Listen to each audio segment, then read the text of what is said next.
उसके जीवन में रोज प्रतिदिन में आने वाली जो वस्तुएं हैं, खाद्य सामग्री हो या अन्य सामग्री हो, वो उसके जीवन में कैसे सुख दे, वो स्वदेशी के भाव से उन्होंने जागृत किया। एक बार योग ऋषि बाबा रामदेव जी महाराज जी के लिए जोरदार ताली बजाकर उनके लिए साधुवाद दूंगा, पतंजलि परिवार को, जिन्होंने स्वदेशी के माध्यम से जनमानस को जागृत किया है। मैं बहुत बहुत आपको साधुवाद देता हूँ, पूरे परिवार को। एक शिव की अविरल भक्ति,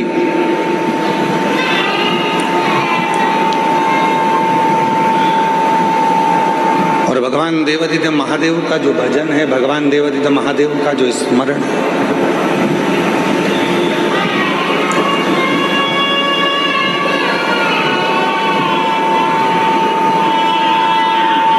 वो हमको सुख कैसे दे सकता है।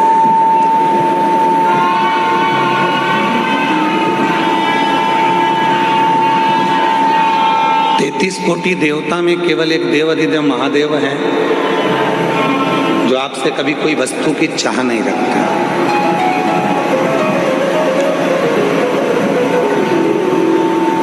किसी वस्तु की चाह मेरे देवादिदेव महादेव कभी नहीं रखते। उन्होंने तो एक बात कही कि जो मैंने तुमको दिया है, कभी अगर समय मिल जाए तो वो मुझको दे देना।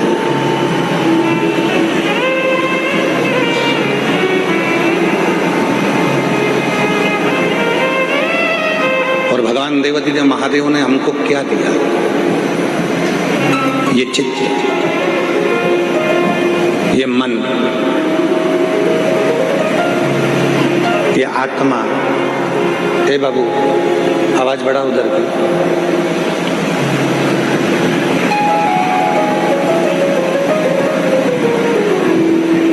डबरा की कथा में आपको कहा था कि ये शरीर धन, दौलत, संपदा, मकान, जमीन, गाड़ी, बंगला, जायदाद, ये सब दूसरे ने दिया। पर केवल एक वो आत्मा, केवल एक वो चित्त, केवल एक वो मन,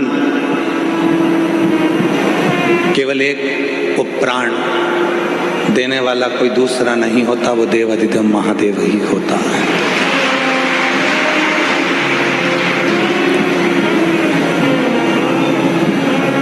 आत्मा को लिंग कहा गया, जिसको हम लोग कहते हैं आत्मलिंग।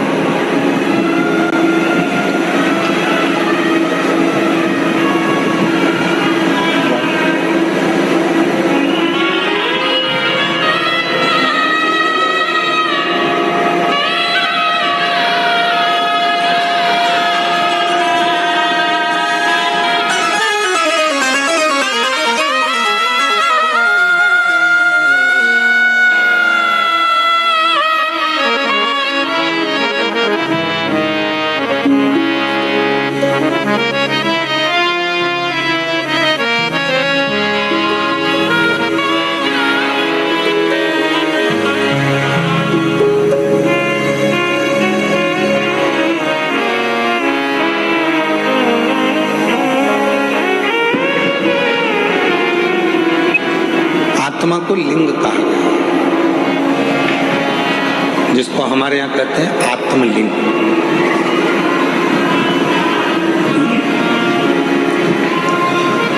आत्मलिंग आत्मा को कहा गया, मतलब भगवान देवादिदेव महादेव कहीं दूर नहीं है। भगवान देवादिदेव महादेव कहीं दूर नहीं।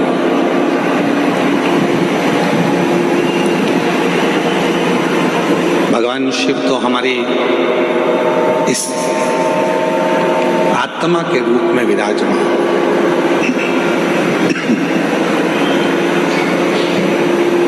भगवान, अब दुनिया के लोग क्या करते हैं? आज आप लोगों से एक ग्रीन शिवरात्रि के रूप में आप लोगों से कहा गया था कि एक एक वृक्ष लगाएं, और आप लोगों ने एक एक वृक्ष लगाया। एक एक वृक्ष आप लोग रोपित करें, क्यों कहा?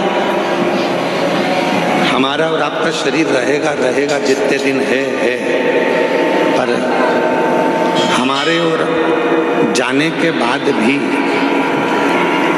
यदि उस वृक्ष की पत्तियां बेलपत्र के रूप में शिव जी को चढ़ती रहेगी तो ये निश्चित है कि हम हैं और हमारे बाबा को हम कुछ रोज दे रहे हैं, ये प्रस्तुत होता रहेगा।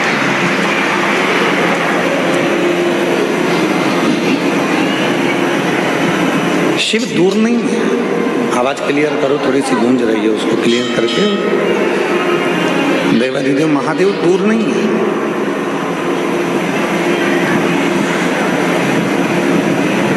दुनिया के लोग भगवान शंकर को ढूंढने के लिए बहुत दूर दूर जाते हैं, पर शिव पुराण कहती है कहीं मत जाओ।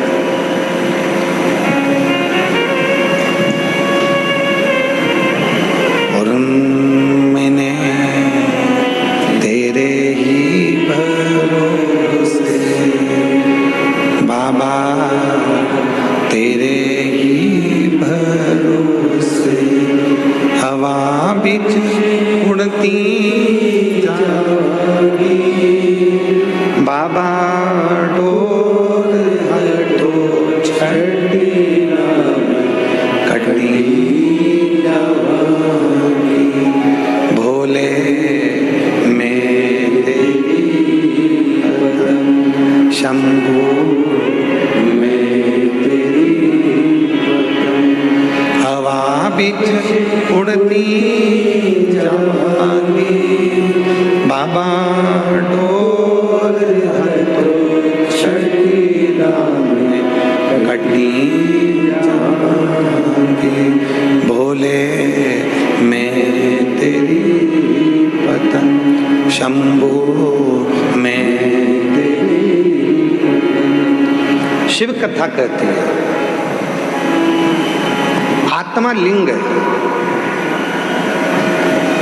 और उस आत्मलिंग को जिस दिन हमने जान लिया, हम कहते हैं कि भगवान के मंदिर में जाते हैं, जब शिव जी के मंदिर में जाते हैं, भगवान का भजन करने जाते हैं, दर्शन करने के लिए जाते हैं, जब भगवान के मंदिर में पहुंचते हैं,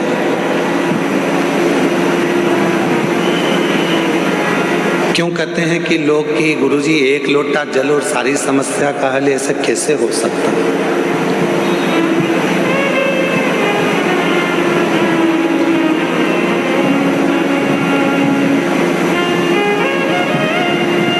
कैसे हो सकता है? शिव महापुराण की कथा कहती है कि वो एक लोटा जल सारी समस्या का हल ऐसे होता है। घर से जब हम जल लेकर चलते हैं तो भगवान देवादिदेव महादेव के पास में भरोसा लेकर जाते हैं, विश्वास लेकर जाते हैं।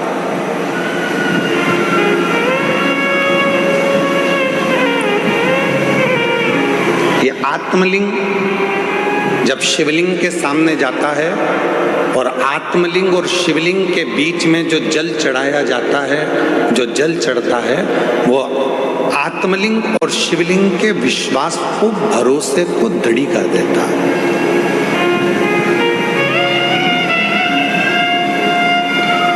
फिर दुनिया का ऐसा कोई काम नहीं रहता जो आप कर नहीं सकते।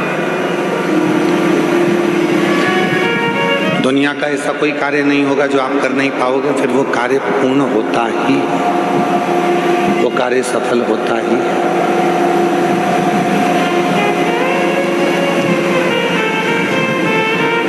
एक सुंदर चरित्र, उधर आवाज नहीं जा रही है भाई, आप आवाज खोल रहे हो परंतु वो गूंज रही है, उसको डीले कम करो क्योंकि वैसे ही वो हॉल है ना, तो गूंज रही है। और आवाज को क्लियर करो, और इधर साइड में आवाज नहीं जा रही। तुम्हारे लड़कों को भेजो उधर सुनने के लिए। उधर भी नहीं आ रही है क्या? उधर भी लड़कों को भेजिए। शिव कथा कह रही है, भगवान देवादिदेव महादेव का चरित्र कह रहा है, का कार्य अपने आप सफल होना प्रारंभ हो जाता है। अपने आप वो कर्म भी करता है, मेहनत भी करता है, परिश्रम भी करता है और शिव पर भरोसा कर कर आगे भी बढ़ता है। पर कभी कभी ऐसा योग भी बन जाता है कि हम मंदिर जाते जाते, भगवान का दर्शन करते करते, भगवान को एक लोटा जल चढ़ाते चढ़ाते, भजन करते करते कभी कभी ऐसा भी समय आ जाता है कि हमारा मन, एक दिन ऐसा होता है कि अब मंदिर नहीं जाऊं तो अच्छा, बहुत दिन हो गए।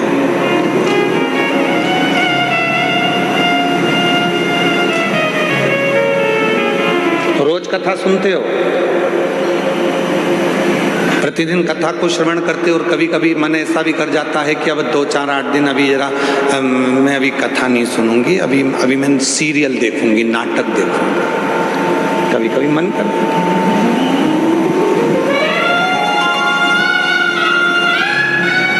रोज ही तो सुनते हैं,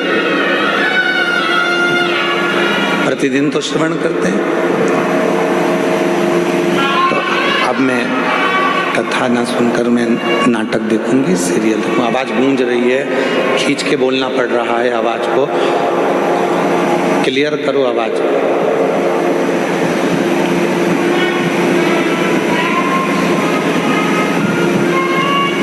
कभी कभी मन कर जाता है ऐसा कि अब मैं इतने दिन मैंने कथा सुन ली है, इतने दिन मैं मंदिर चली गई हूँ, इतने दिन मैंने सत्संग कर लिया, इतने दिन मैंने कीर्तन कर लिया, इतने दिन मैंने मंत्र जाप कर लिया, इतने दिन मैंने नाम जाप कर लिया है, अब मैं थोड़े दिन नहीं करूँगी। क्यों? कभी आपने विचार करा कि ऐसा मन में भाव क्यों आ जाता है, किस लिए आ जाता है? गुरु में और भगवान में एक बहुत बड़ा अंतर है। गुरु में और परमात्मा में एक बहुत बड़ा अंतर है। गुरु में और ईश्वर में एक बहुत बड़ा अंतर है। गुरु में और भगवान में एक बहुत बड़ा अंतर है। गुरु का काम है आपको मंदिर तक भेजना। गुरु का काम है आपके हाथ में माला पकड़ाना। गुरु का काम है आपको शंकर के मंदिर तक भेजना। गुरु का काम है आपको कथा तक भेजना। गुरु का काम है आपको भजन तक भेजना। गुरु का काम है आपको मंदिर तक भेजना। और परमात्मा का काम क्या है? भगवान का काम क्या है? बिल्कुल इसके विपरीत। गुरु क्या करेगा? माला पकड़ाएगा। भगवान क्या करेगा? माल पकड़ा के माला छुड़ा देगा। गुरु क्या करेगा? मंदिर पहुंचाएगा। भगवान क्या करेगा? मंदिर से दूर हटाएगा। भगवान क्या करेगा? तुम्हें मंदिर से दूर भगाएगा। क्यों? अगर ये मंदिर आता रहेगा तो मुझे देते रहना पड़ेगा, इसलिए इसको एक बार में इतना दे देता हूं कि ये व्यस्त हो जाएगा, इतना व्यस्त हो जाएगा कि मंदिर आना छोड़ देगा तो मैं इसको देना छोड़ दूंगा। और गुरु क्या कर रहा है? मंदिर जा। गुरु क्या कर रहा है? एक लोटा जल चढ़ा। गुरु क्या कर रहा है? माला पकड़। गुरु क्या कर रहा है?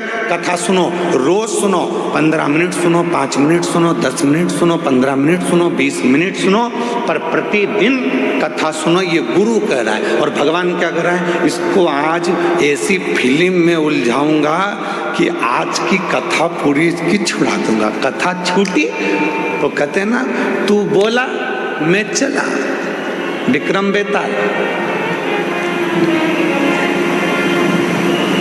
कथा छोड़ा।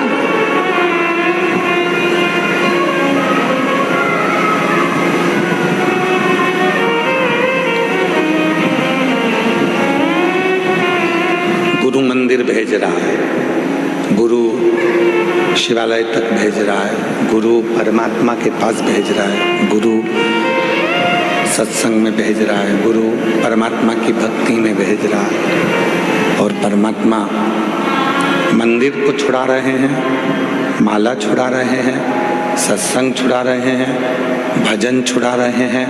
अगर ये भजन करता रहेगा, सत्संग करता रहेगा, नाम जाप करता रहेगा, स्मरण करता रहेगा तो मुझे देते रहना पड़ेगा। वो छुड़ा रहा है। पर मेरी जीजियों, मेरे जीजाओं, मेरी बेटियों, बेटाओं, मेरे बुजुर्ग माँ बाप, एक बात को याद रखना अपनी जिंदगी में, कितनी भी उलझन जिंदगी में आ जाए और कितनी भी दौलत जिंदगी में मिल जाए, आप शंकर भगवान के मंदिर जाना मत छोड़ना, वो तुम्हारी उलझन मिटाना नहीं छोड़ेगा। वो तुम्हें सुख भी देगा, आनंद भी देगा, खुशियाँ भी देगा, सारा वैभव भी देगा, सब कुछ प्रदान करेगा और तुम्हारे जीवन की सारे दुखों को, सारी तकलीफों को, सारे कष्टों को मिटा भी देगा।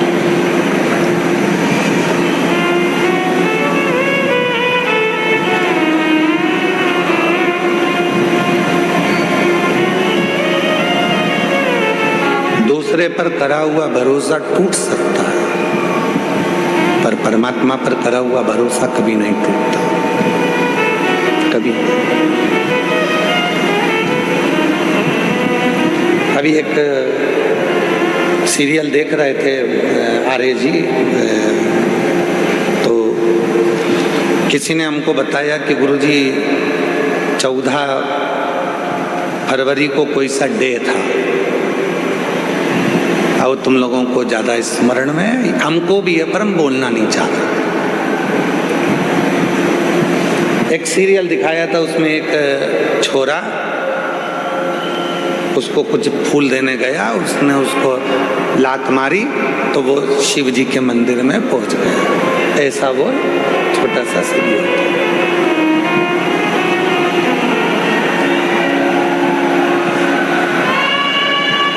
तुम्हारे लड़कों को भेजिए, उधर आवाज नहीं जा रही है, ये आवाज केवल यहीं गूंज रही है और इधर आसपास में कहीं नहीं आवाज गूंज के हमारे पास आ रही है, पर आवाज पब्लिक में नहीं जा रही है।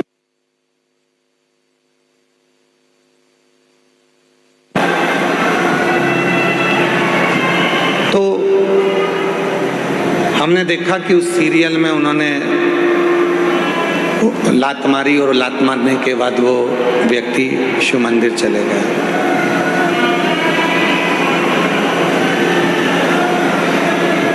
शिव कथा कर रही है, भगवान देवाधिदेव महादेव का चरित्र कह रहा है, भगवान शंकर की कथा कर रही है कि दूसरा कोई व्यक्ति हमको लात मारे तब हम शिव जी के पास में जाएं, ये ठीक नहीं है। शिव महापुराण की कथा कहती है कि इस मन को शंकर से ऐसा जोड़ लो कि किसी की सामर्थ्यता ना हो तुम्हें लात मारने की, किसी की सामर्थ्यता।